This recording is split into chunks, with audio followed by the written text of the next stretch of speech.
అందరికీ నమస్కారం. ఆయుర్వేద ఆహార కార్యక్రమానికి స్వాగతం. విభిన్న ప్రాంతాల రుచులను, విభిన్న కాలాల రుచులను వినూత్నంగా, అటు రుచికరంగా ఇటు ఆరోగ్యకరంగా నిరంతరము అవిరామంగా మీ వంటింటి నేస్తంగా మీ ఆదరాభిమానాలతో మరో వసంతంలోకి అడుగు పెడుతున్న మన ఈటీవీ అభిరుచి వార్షికోత్సవ శుభాకాంక్షలు. సో నేను వచ్చేసాను. మామూలుగానే మన ఆయుర్వేద ఆహార కార్యక్రమంలో ఎన్నెన్నో అద్భుతమైన ఔషధయుక్తమైన రుచికరమైన రెసిపీస్ని మన సీనియర్ ఆయుర్వేదిక్ డాక్టర్ శిరీష గారు తయారు చేసి చూపిస్తారు. అది మీరందరూ కూడా పాటిస్తున్నారు నాకు తెలుసు. బట్ ఈరోజు ఈటీవీ అభిరుచి వార్షికోత్సవం సందర్భంగా ఎలాంటి ఔషధయుక్తమైన రుచికరమైన రెసిపీని మనకు అందించబోతున్నారో తెలుసుకుందామా? సో మరి ఇంకెందుకు ఆలస్యం, మేడంని ఇన్వైట్ చేసేద్దాం. Please welcome ma'am. నమస్తే మ్యామ్. నమస్తే కుమారి. మన ఈటీవీ అభిరుచికి వార్షికోత్సవ శుభాకాంక్షలు. థ్యాంక్ యూ అమ్మ. నీకు అలానే మన ప్రేక్షకులకు, అలానే మన సిబ్బందికి, మన యాజమాన్యానికి, మన ఈటీవీ అభిరుచి ప్రేక్షకులందరికీ కూడా ఈటీవీ అభిరుచి వార్షికోత్సవ శుభాకాంక్షలు. మ్యామ్, ఎప్పుడు కూడా మంచి మంచి రుచికరమైన ఆరోగ్యకరమైన రెసిపీస్ తయారు చేస్తూ ఉంటారు. ఈరోజు ఏం తయారు చేస్తారు, నెక్స్ట్ ఏం తయారు చేస్తారు, ఎప్పుడు నేను ఎగ్జైటింగ్ వెయిట్ చేస్తూ ఉంటాను. సో అసలుకి ఈరోజు మన ఈటీవీ అభిరుచి వార్షికోత్సవం కాబట్టి ఈరోజు ఏదో ఇంకొంచెం కొత్తగా ప్లాన్ అయితే చేసి ఉంటారు. ఏంటది? ఎందుకంటే మనం ఈటీవీ అభిరుచి ఇలానే ఎక్కువ కాలంగా మనం అందరికీ ప్రేక్షకులకి ఎక్కువ ఆరోగ్యకరమైనటువంటివి మరియు ఆయుర్వేద శాస్త్రానుసారంగా చెప్పిన విధంగా మనం తయారు చేసి ఇస్తున్నాం కదా.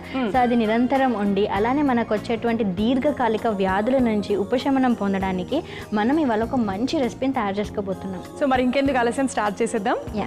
ఇప్పుడు మన ఆయుర్వేద ఆహార కార్యక్రమంలో మేలైన రుచులు. సో మేలైన రుచుల్లో మీరు ఆల్రెడీ చెప్పారు అందరికీ మేలు చేసేటువంటి బ్రహ్మాండమైన రెసిపీని తయారు చేయబోతున్నామని. ఏంటి ఇంతకీ అది? సో అది దీర్ఘకాలిక వ్యాధుల నుంచి ఉపశమనం పొందేటువంటివి. అది గోంద్ రాగి దలియా.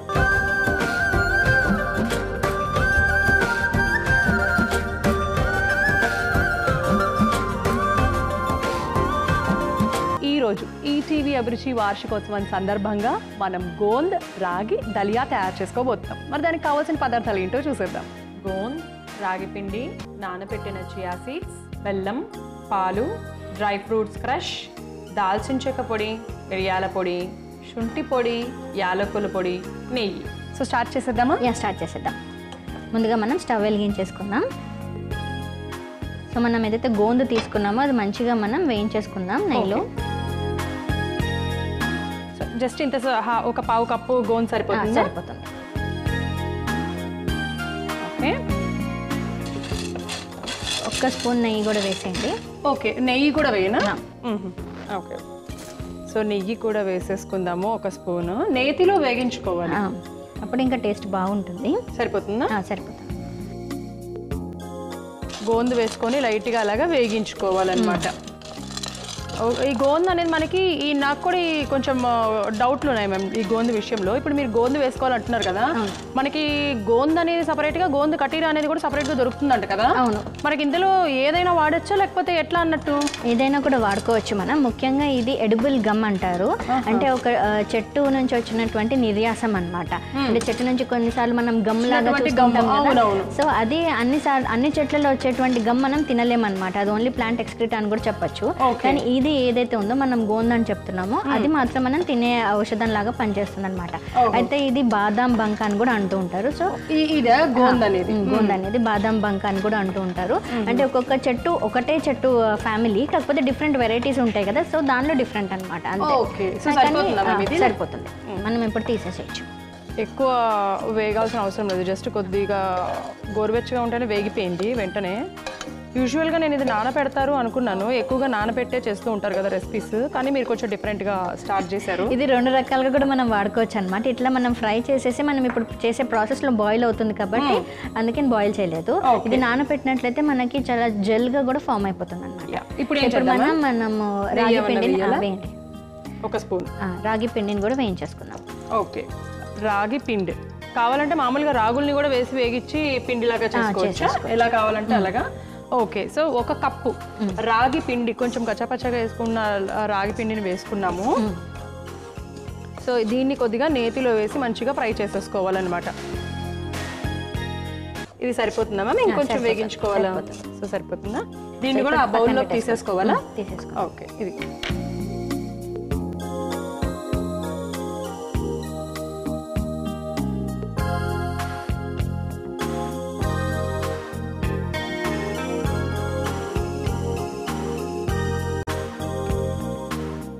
ఇప్పుడు ఏం చేద్దామంటే మనం పాలు తీసేసుకుందాం. ఒక గ్లాస్ పాలు తీసుకున్నాం కదా. అవును, ఒక వాటిని మొత్తం వేసుకుందామా? చాలా ఇంకా వాటర్ అవి ఏమి సో దీనికి ఏమైనా కొలత ఉంటుందా? అంటే మనం ఇంత కప్పు రాగికి ఇన్ని గ్లాస్ పాలు, ఒక గ్లాస్ పెద్ద గ్లాస్ పాలు తీసుకుంటున్నాం మనం. ఓకే, అంటే రాగికి ఏమి ఉండదా? అంటే ఒక కప్పు ఇంత రాగి తీసుకున్నాం కదా, ఇంత కప్పు రాగి పిండికి మనం ఒక పెద్ద గ్లాస్ పాలు. ఓకే. సో ఇలాగా పాలు కొద్దిగా మరగాలన్నమాట. అయితే ఈ లోపల చెప్పండి మ్యామ్, ఎలాగో పాలు మరగాలి కాబట్టి ఇప్పుడు మనము మెయిన్గా కాంబినేషన్ ఏమి యూజ్ చేస్తున్నామంటే గోందు, రాగులు, హలీం సీడ్స్, బెల్లం.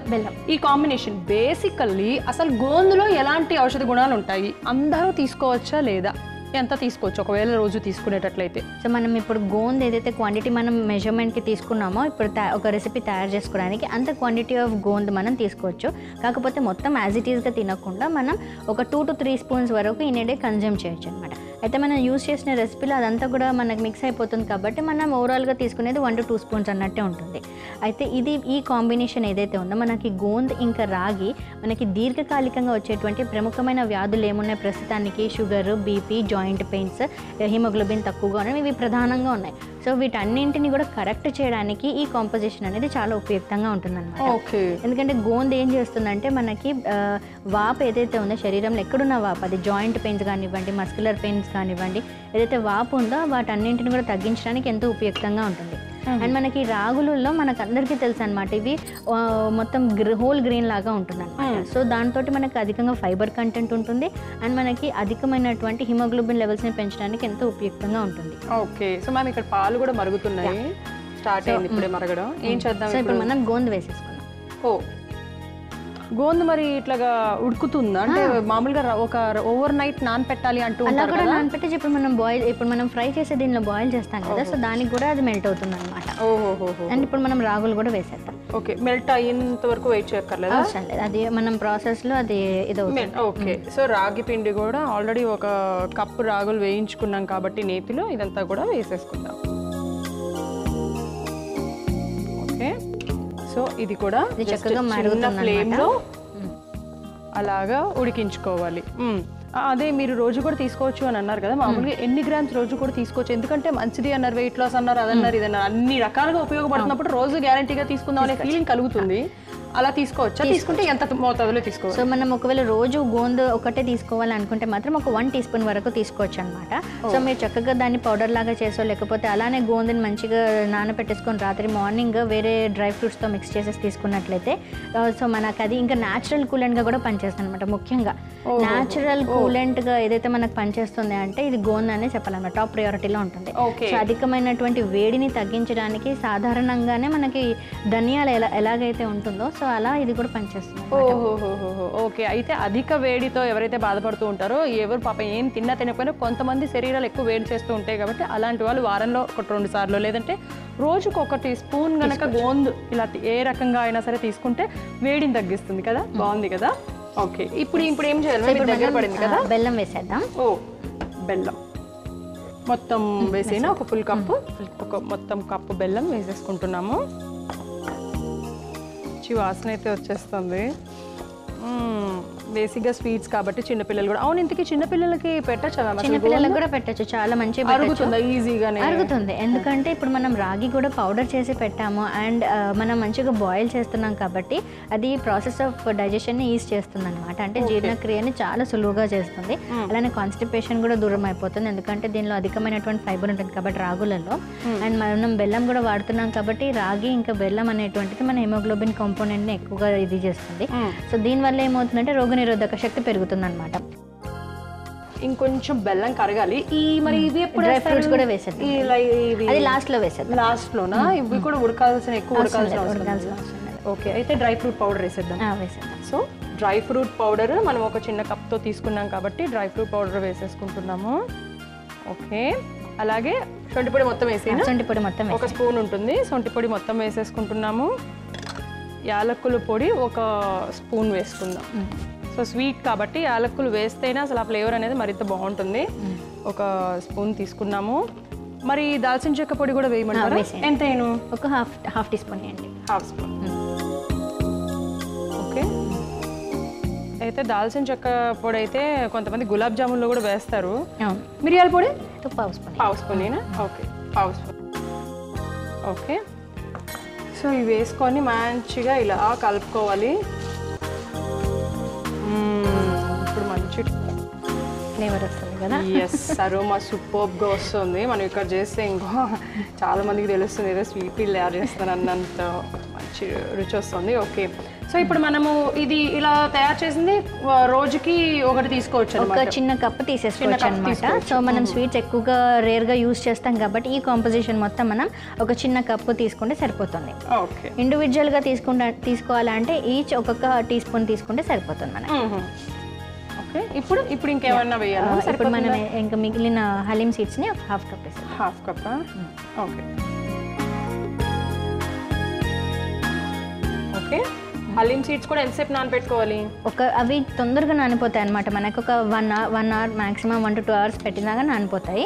సో ఇది చూసారు ఎంత జిగుటుగా ఉందో హలీం సీడ్స్. సో ఇవన్నీ కూడా మన జాయింట్స్ ఎక్కడైతే ఉంటాయో వాటిలో జిగురు రావడానికి, జాయింట్స్ ఎక్కువగా డిస్లొకేట్ అవ్వకుండా ఏదైతే మృదుత్వం ఉండాలో అది మెయింటైన్ చేయడానికి ఈ హలీం సీడ్స్ చాలా ఉపయుక్తంగా ఉంటాయి అనమాట. Okay okay okay. సో ఇలా ఈ విధంగా హలీం సీడ్స్ ఉపయోగపడతాయి.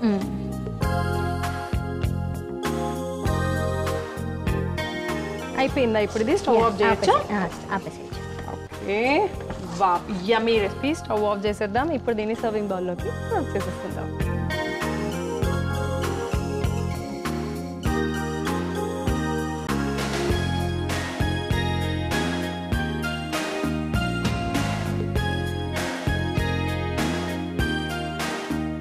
సో దానిపైన కూడా లైట్గా అలాగా నెయ్యి వేస్తే షైనింగ్గా నీట్గా బాగుంటుంది. ఓకే, అయిపోయింది. ఎస్, దాని మీద కొంచెం ఇలాచీ పౌడర్ కూడా చల్లేద్దామా?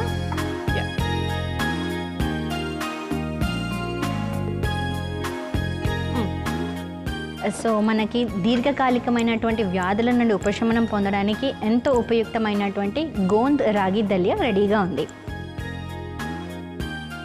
ఓకే. సో చూసారు కదా, ఎప్పుడు ఒకటే రకంగా కాకుండా కొంచెం కొత్తగా ఇలా తయారు చేసుకొని తీసుకోండి. కోర్స్ టేస్టీగా ఉండడంతో పాటు బోల్డంత ఆరోగ్యాన్ని మనందరికీ అందిస్తుంది. మరి ఇది ఎలా ఉందో నేను టేస్ట్ చేసి చెప్పేస్తాను.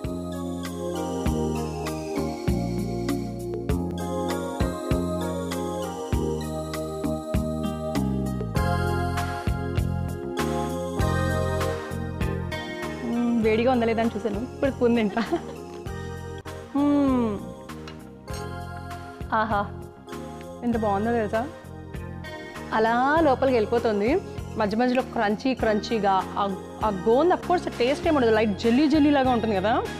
సో ఆ రాగులు, ఆ హలీం సీడ్స్, ఆ బెల్లం కూడా కరెక్ట్గా సరిపోయింది. గోంద్ కూడా జెల్లీలాగా చాలా అంటే చాలా టేస్టీగా ఉంది. ఈసారి మీరు ఇలా ట్రై చేయండి, ఆరోగ్యాన్ని మీ సొంతం చేసుకోండి. మరి గోంద్ రాగి దలియా తయారు చేసుకోవడానికి కావాల్సిన పదార్థాలు, తయారు చేసే విధానం మరొకసారి మీకోసం. గోంద్ రాగి దలియా తయారు చేసుకోవడానికి కావాల్సిన పదార్థాలు: గోంద్, రాగి పిండి, నానబెట్టిన చియా సీడ్స్, బెల్లం, పాలు, డ్రై ఫ్రూట్స్ క్రష్, దాల్చిన చెక్క పొడి, మిరియాల పొడి, శుంఠి పొడి, యాలకుల పొడి, నెయ్యి. గోంద్ రాగి దలియా తయారు చేసుకునే విధానం: ముందుగా స్టవ్ వెలిగించి పాన్ పెట్టుకొని ముందుగా పావు కప్పు గోంద్ వేసుకొని వేయించి 1 చెంచా నెయ్యి వేసి వేడి చేసుకోవాలి. నెయ్యి కొద్దిగా వేడయ్యాక తీసి పక్కన పెట్టుకోవాలి. ఆ తర్వాత అదే ప్యాన్లో మరొక కప్పు రాగి పిండిని కూడా వేసి వేగించుకోవాలి. రాగి పిండి వేగాక తీసి పక్కన పెట్టుకోవాలి.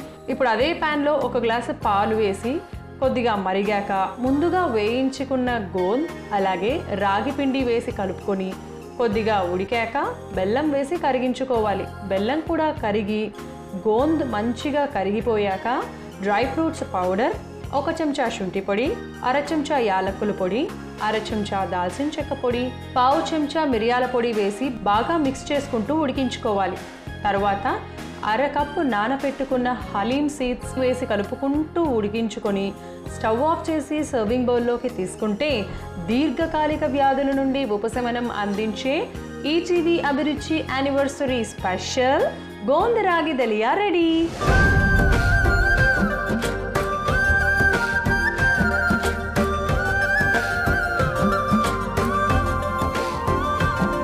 ఇప్పుడు మన ఆయుర్వేద ఆహార కార్యక్రమంలో ఆయుర్వేద చిట్కా.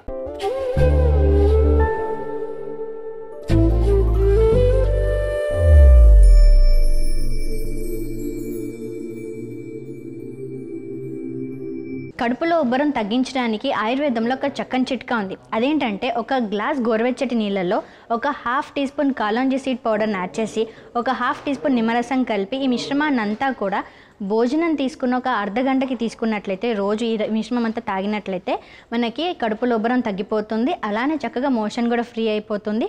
ఎటువంటి గ్యాస్ట్రిక్ ట్రబుల్స్ కూడా రావు. సో సాధారణంగా చాలామందికి కడుపు ఉబ్బరం ఉంటుంది కాబట్టి ఈ చిట్కాని పాటించి ఆరోగ్యంగా ఆనందంగా ఉండాలి. ఇప్పుడు మన ఆయుర్వేద ఆహార కార్యక్రమంలో సంజీవని. సో మ్యామ్, సంజీవినిలో ఎలాంటి సంజీవిని లాంటి ఔషధాన్ని అందించబోతున్నారు? మనమందరం కూడా రోగనిరోధక శక్తి పెంపొందించుకోవడం కోసం టర్మరిక్ పాలు లేకపోతే పసుపు పాలను తాగుతూ ఉంటాం కదా. సో దాన్ని కరెక్ట్గా ఎలా తీసుకుంటే మనకి ఆ రోగనిరోధక శక్తి పెంపొందుతుందో ఇవాళ మనం దాన్ని క్షుణ్ణంగా పరిశీలిద్దాం. ఓకేనా? సో ఇలాంటి అంటే ఇది మనకి రోగనిరోధక శక్తిని పెంపొందిస్తుంది. అలానే మన చర్మకాంతిని కూడా చాలా చక్కగా విరాజింపజేస్తుంది అనమాట. సో అలాంటి ఒక మంచి సంజీవిని ఈరోజు మనం తయారు చేసుకోబోతున్నాం. ఏంటిది మ్యామ్ అది? అదే హరిద్రా క్షీర పానీయం.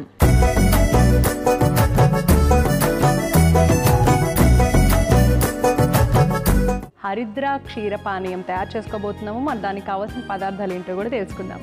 పసుపు, పాలు, దాల్చిన చెక్క, శుంఠి, పిప్పళ్ళ పొడి, తేనె, నెయ్యి. సో ఇప్పుడు స్టవ్ వెలిగించేసేద్దాం. స్టవ్ వెలిగించేసి మనం ఒక పాన్ పెట్టేసుకొని మనం ఒక గ్లాస్ పాలు తీసుకున్నాం కదా. సో దానిని మంచిగా మరిగించడగా వేడి చేసుకున్నాం. ఓకే, ఒక గ్లాస్ పాలు. సో ఇది కొద్దిగా మరగడం స్టార్ట్ చేయాలి. మరగాలి. ఓకే, సో ఒక గ్లాస్ పాలు తీసుకున్నాము. ఇవి మరిగించుకుందాం. అంటే ఇప్పుడు మనం తయారు చేసింది ఓన్లీ ఇమ్యూనిటీ పవర్ బూస్ట్ చేయడానికి కోసం, అంటే రోగ నిరోధక శక్తిని పెంపొందించుకోవడానికి కోసం. అలానే మన స్కిన్ గ్లో అనమాట. అంటే మన చర్మం యొక్క కాంతిని నిగారింపుగా ఉండడానికి ఉపయుక్తంగా ఉంటుంది అనమాట. ఓకే, ఎవరైనా తీసుకోవచ్చు. చిన్న పిల్లల నుంచి పెద్దవాళ్ళ వరకు ఎవరైనా కానీ తీసుకోవచ్చు. 1 year నుంచి స్టార్ట్ పెట్టి 1 year ఉన్న వాళ్ళ పిల్లలు మాత్రం ఒక పావు గ్లాస్ తీసుకోవచ్చు. పెద్దవాళ్ళు అయితే ఫుల్ గ్లాస్ వరకు కూడా తీసుకోవచ్చు. కానీ ఈ మిశ్రమంలో ఈ ఇంగ్రీడియంట్స్ అన్ని యూస్ చేసి తీసుకుంటేనే మనకి కరెక్ట్గా రోగనిరోధక శక్తి అనేటువంటిది పెంపొందుతుంది అనమాట. సో ఏదో ఒకటి మిస్ చేసేసి మనము అలా ఓన్లీ పాలలో కొంచెం ఒక చిటికెడు పసుపు వేసేసుకొని నాకు బాగా ఇమ్యూనిటీ వచ్చేసింది అనుకుంటే కాదనమాట. ఓకే, సో అందుకని మనం ఈ ఇంగ్రీడియంట్స్ అనేటువంటివి ఇంపార్టెంట్. ఓకే, ఈ మరుగుతం స్టార్ట్ అయింది కదా. ముందుగా ఏమేద్దాం? సో ముందుగా మనం ఏం చేద్దామంటే పసుపు వేద్దాం. ఒక హాఫ్ స్పూన్ వేసుకుందాం. పసుపు ఒక హాఫ్ స్పూన్. సో దాల్చిన చెక్క పొడి ఒక హాఫ్ స్పూన్. ఓకే, దాల్చిన చెక్క పొడి ఒక హాఫ్ స్పూన్. శుంఠి పొడి ఒక పావు స్పూన్. ఓకే, ఈ ముక్కేస్తున్నాను. సో ఇప్పుడు మనం ఒక పావు స్పూన్ పిప్పల పొడి వేసేసుకున్నాం. పిప్పళ్ళ పొడి. ఓకే, సో ఇది మరిగినప్పుడు మనం ఒక పొంగన రావాలన్నమాట. సో ఇది మంచిగా మరిగాక అప్పుడు మనం గ్లాసెస్ తీసేసుకోవాలి. ఇప్పుడు మనం వేసిన ఈ పదార్థాలు అన్నీ కూడా చాలా వేడి చేసేవే కదా మ్యామ్? కాంబినేషన్ ఉంది దాంట్లో. సో మనం వేసిన పసుపు ఏదైతే ఉందో మనకి రోగనిరోధక శక్తి అంటే యాంటీబయాటిక్ ప్రాపర్టీ లాగా పనిచేస్తుంది కదా. సో మనం వేసినటువంటి దాల్చీని, పిప్పళ్ళు, తర్వాత శొంఠి పొడి. సో ఇవన్నీ మిక్స్చర్ అంటే ఇది అన్ని కలిపి మనం పాలలో ఉడికించినప్పుడు ఏమవుతుందంటే వాటి యొక్క మిశ్రమం అంతా కూడా నెగిటివ్ ఎఫెక్ట్స్ ఏవైతే ఉన్నాయో అవి క్రాస్ అయిపోతాయి అనమాట. సో వాటి వచ్చేటువంటి నార్మల్ అంటే పాజిటివ్ బ్యాలెన్సెస్ ఉంటాయి. అన్ని బ్యాలెన్స్ అవుతాయి. అంటే ఏది ఎక్కువగా వేడి చేయదు, ఏది చాలా శీతలంగా ఉండదు అనమాట. సో అన్నిటిని కూడా బ్యాలెన్స్ చేస్తూ ఇలా ప్రాపర్టీ ప్రిఫర్ అవుతుంది అనమాట. అందుకనే మనం దీన్ని ఇలా తయారు చేసుకుంటున్నాం. అండ్ దీంట్లో మనం లాస్ట్కి తేనె ఇంకా నెయ్యి యాడ్ చేస్తాం కదా. సో ఇవన్నీ కూడా ఏం చేస్తుంది అంటే మనకి సూతనింగ్ ఎఫెక్ట్ లాగా ఇస్తుంది. సో మనకి ఎక్కువ అసిడిటీ, గ్యాస్ట్రైటిస్ రాకుండా అలానే మనకి రోగనిరోధక శక్తి పెంపొందించేలాగా ముఖ్యంగా ఇది ఊపిరితిత్తుల పైన దీని యొక్క ప్రభావం అధికంగా ఉంటుంది. సో మనకి వచ్చేటువంటి దగ్గు, జలుబుని రానివ్వకుండా ఎయిర్ స్పేసెస్ అనేటువంటివి క్లియర్ చేయడానికి ఈ రకమైనటువంటి పానీయం చాలా ఉపయుక్తంగా ఉంటుంది మనకి. సో ఇప్పుడు మనం దీనిని చక్కగా వడబోసుకున్నాం.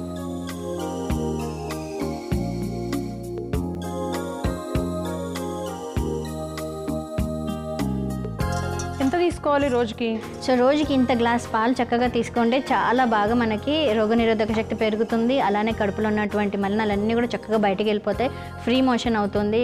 ఎటువంటి కాన్స్టిపేషన్ అంతా కూడా రిలీవ్ అవుతుంది. ముఖ్యంగా మనకి ఊపిరితిత్తులు అనేటువంటివి చాలా క్లియర్గా ఉంటాయి అన్నమాట. సో ఏదైనా డస్ట్ ఎలర్జీ ఉన్న వాళ్ళకి కూడా ఇది మనకి ఇమ్యూనిటీ బూస్ట్ చేస్తుంది కాబట్టి ఎక్కువగా జలుబు దగ్గు ఇవన్నీ రాకుండా ముఖ్యంగా ఎయిర్వేస్ అనేటువంటివి క్లియర్గా ఉంటాయి అన్నమాట. అండ్ ఎక్కువగా ఫీవర్స్ అనేటువంటివి ప్రకోపించకుండా అంటే కాంప్లికేట్ అవ్వకుండా నార్మల్గానే తగ్గిపోతాయి అన్నమాట. ఓకే. సో ఇప్పుడు మనం 1 టీ స్పూన్ తేనె వేసేసుకున్నాం.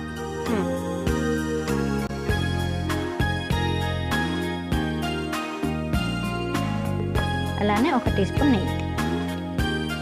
ఓకే.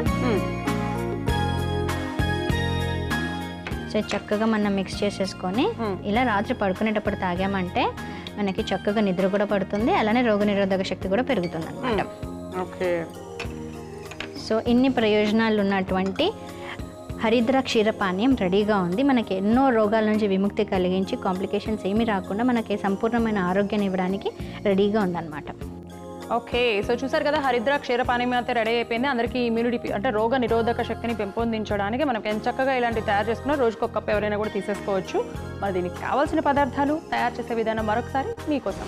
హరిద్ర క్షీరపానీయం తయారు చేసుకోవడానికి కావాల్సిన పదార్థాలు: పసుపు, పాలు, దాల్చిన చెక్క, శుంఠి, పిప్పళ్ళ పొడి, తేనె, నెయ్యి. హరిద్ర క్షీరపానీయం తయారు చేసుకునే విధానం: ముందుగా స్టవ్ వెలిగించి గిన్నె పెట్టుకొని 1 గ్లాస్ పాలు పోసి అందులో 1/2 చెంచా పసుపు, 1/2 చెంచా దాల్చిన చెక్క పొడి, 1/2 చెంచా శుంఠి పొడి, 1/2 చెంచా పిప్పళ్ళ పొడి వేసి కలుపుకొని కాసేపు మరిగించుకోవాలి.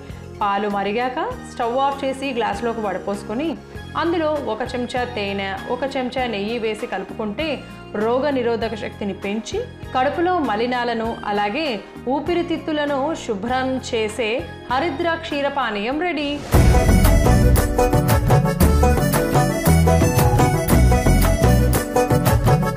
చూసారు కదా, మన ఈటీవీ అభిరుచి వార్షికోత్సవం సందర్భంగా మన సీనియర్ ఆయుర్వేదిక్ డాక్టర్ శిరీష గారు ఎంతో అద్భుతమైన ఔషధయుక్తమైన రుచికరమైన మంచి రెసిపీని సంజీవిని లాంటి ఔషధాన్ని అందరికీ చూపించారు. కాబట్టి మీ అందరూ కూడా తప్పకుండా తయారు చేసుకొని తీసుకోండి, ఆరోగ్యంగా ఉండండి. మరొక్కసారి మన ఈటీవీ అభిరుచి వార్షికోత్సవ శుభాకాంక్షలు.